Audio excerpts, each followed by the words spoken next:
We are back on Morning Line. Thanks for joining us. Our guest, Metro Vice-Mayor Jim Shulman. We're on the plus at newschannel5.com as well, if you'd like to message us on Facebook, rather. And then on the plus, the phone number, we'll get that up there. And we've got folks waiting here that want to talk to you, Jim. So let's go next to Ann. Ann, good morning to you. How are you, Ann? Good morning. I had a daughter who lost a vehicle because of the tornado, and his husband is still allowed to work, and so we attempted to purchase a vehicle, and we were able to do so, but we realized quite real early the restrictions that were in place. And across the board found Davidson County was doing everything they could to prevent COVID, with one or two exceptions with major dealers with unlocked vehicles. And we found that in Mount Juliet and Franklin and surrounding counties were doing the same thing that Davidson County was. Should we have reported the dealers that were not enforcing the COVID standards? And what was the standard you saw being enforced at the ones you did? What kind of things? All vehicles were locked. Okay. You had to make an appointment, and unless you were seriously interested in going to purchase, you were not allowed to even unlock a car. And I did end up purchasing a vehicle, but it was not until financing was being arranged that I was even allowed to unlock and look inside a car. Interesting. What's your take? So I'm so glad that people call in and tell us this stuff. So, Ann, what I will do is you don't have to report. I take this information and send it to the right people. And you can always let me know if you want to name specific people, but there are associations that deal with car dealers, and obviously I think the state would be interested, the governors, you know, because I think car dealerships may be open, obviously, but if they're not practicing the proper safeguards, then people need to know. So I'll send it up. You know, I was at a dealership this past weekend. Actually, it was to get a servicing done on my vehicle because it was having problems. I had to get it fixed. And while I was there waiting, I did look around, and the dealership was open. Skeleton staff. You kept your separation. I could look at the cars. I don't know that all the car doors were locked, but they were definitely practicing social distancing, and there were not crowds of people out and about. Some people have said, Jim, and I've said all along, that these essential and non-essential lists are basically worthless. I understand they can provide some guidance, be it at the state or local level for us here. But they're worthless because if a business really wants to make an argument that they're essential, there's enough loopholes and ambiguity in those lists and the things put the different businesses on there that you could find a way to say I'm essential. You know, so I don't know. It's not set in stone, and I don't know if you agree or not, but I basically find them to be worthless. If a business wants to stay open, they're going to do it. Now, I know you can shut down maybe vaping stores and places like this, but there are a lot of people who say, how is a car dealership, unless they're just doing service on a car, essential? How is construction, unless they're building a hospital, essential? You know, I mean, that's a subjective thing. We could spend a whole hour talking about that particular issue. So I would argue a little bit and say, at least there's a list of what we consider to be essential and non-essential. I do understand that if you work at it enough, you can probably try to sneak in there somewhere.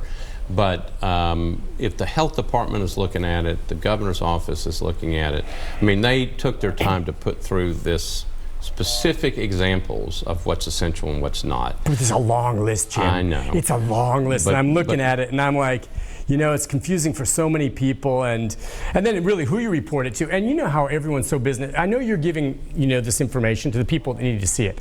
Do you realize they have a stack this big on their desk or messages on their phone that are off the charts? Honestly, how many people are out there on foot tracking down these leads that people are calling in? So first of all, you want people to be safer at home and not go out and be looking for this stuff. But Hugh Atkins, who works for the Metro Health Department, I saw him, and he was talking about people calling in and reporting other people. I get that. But he said something that I thought was really, really important. He said, don't go to those non-essential businesses, because you're being just as irresponsible as the businesses. That's a great point. So if the business is not supposed to be open, don't go there. Most of the people, though, that I've heard, frankly, that are complaining about it, some of them are the ones who work at these businesses that would rather, some of them have told me that they would just assume stay home if they could, even bypassing a paycheck, knowing if I'm not working, I understand they may not be able to pay me. But their concern is they've been told, if you stay home and don't come into work, don't come back again, you're fired. They're wishing that someone could say, look, you're non-essential, you have to close, but you have to hold these jobs for people when they come back. That's who I'm hearing from. I'm not hearing from the consumer as much as some of the employees. They're frustrated the business they work at is deeming themselves essential and forcing them to come into work. And they could stay home, sure, on their own, but then they'll lose their job. I would again say to Nashvillians and people in the state of Tennessee and all across the country, do we not want to get over this? Are you not tired of not being able to live, whether we'll ever get back to the way we were, a month ago?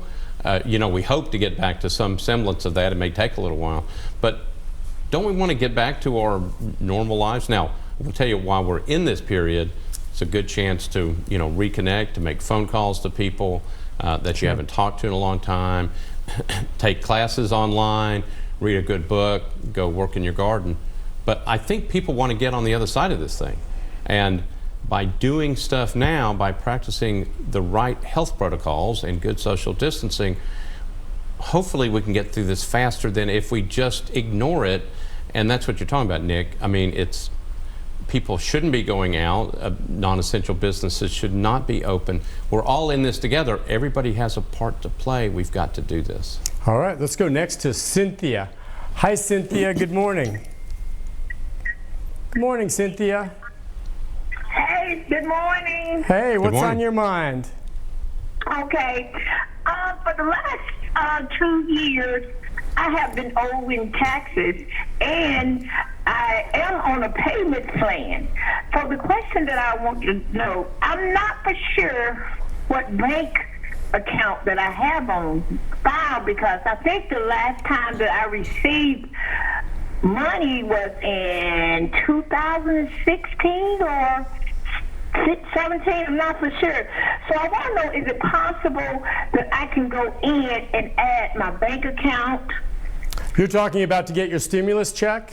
Yes. Yeah, okay, Jim, I know you may know, we talked about this yesterday with our tax expert, and basically you can go on to irs.gov and you can put in, there's a place there, an updated address. Now, if you're receiving anything from the government right now, Social Security, or if you're getting SSI, or if you've gotten a tax return, and they have your current address or bank account number, you don't have to do a thing. They'll put it in for you. Now, if you think that's changed, then you may need to go in and alter it. Otherwise, don't worry about it. That's basically it. It's there. Nothing you need to do. But if you've moved, like I had moved, so I had to send in and update my address. And so now they have that, they know where to contact me, okay? So aside from that, though, you should be good. Let's go next to Bruce. Hi, Bruce, good morning. Good morning, Bruce. Hey, Nick, how are you, buddy? Yeah, good. Go ahead, my friend. What's on your mind? I got a question for you, and nothing to do with this virus, but I've been missing Joe calling you of the morning. Do you have any information about that? Oh, see, Bruce, he's one of our regulars, and Joe's. No, I mean, Joe, I think, when was the last time, Mary Lynn, we talked to Joe? We do have some regulars that we come to expect, and it's been probably a week, which is longer not to hear from Joe, but as far as I know, last time we talked to him, he was well, Bruce, and if he's watching today, maybe he'll call in right now. Thank you for that. Let's go next to Terry. Terry, good morning. Hi, Terry. Hi, Nick. Good morning. Good morning. Hi, Vice-Mayor. How are you? I'm fine. How are you? I have a couple of questions. Sure. The golf courses, why are the golf courses still open when the parks are closed? My second question is, I thought all restaurants were supposed to close the dining area. Popeyes on Murfreesboro Road in Antioch is still open. The dining area, is that where they're sitting there and eating, or are they going in and getting their food and carrying it out? Do you know? I'm not sure. It's so many people inside the lobby. And Okay, well, it's a good point, you know, and I've seen crowds of people where they're open at these box stores at, heck, Home Depot and Lowe's during the gardening center on the weekend. It's like, wow. I heard a lot of calls about some of those gardening centers. Yeah. The golf courses we talked about before, and there was, again, I saw an exchange of emails back and forth. I think they're trying to be very careful about what they're deciding to close and what not. I think the tennis courts are closed. I think a lot of the playgrounds are closed because people, it's too close. I think the golfing, I believe they would have thought that it's far enough apart. You know, you've got so much space that you could do it, practice social distancing. That's why the golf courses are open now. The clubhouses are closed, but they really want people to be. I think they understand that people need to get out and get some fresh air, and they thought this might work. Now, always subject to change. So, you know, it's one of those things where if people don't behave properly, those things can be shut down as well. But right now, I think the decision was made to keep the golf courses open. In terms of the restaurants, again, no dining in the store. Now, there are places where you can walk in and order your food and then you leave. I would encourage restaurants particularly to, you know, have things on the floor to mark where you can go, so forth. I've been in places like that. I think that's really proper. You don't want a big congregation of people in the restaurant, and they should not be eating in there. That's not allowed. Yeah, got it. You report that. Listen, we'll take a break, and I do hear what some of the people on Facebook are saying. So you're telling us to stay home, and yet you're keeping the golf courses open. It just seems at some point, you know, you're going to just have to draw the line across the board. And I understand why with the exercise. But you know, have you seen some of the images from the beaches in Florida, where the beaches around Miami have closed? And I'll tell you, take humans out of the equation, and the sand on those beaches is beautiful and pristine, and the water has never been as blue. Humans, my friend, are dirty. We're going to take a break. We'll be back. They make a mess of these beaches, and they look awful nice right now, but that's because they're closed. We'll be back with more right after this.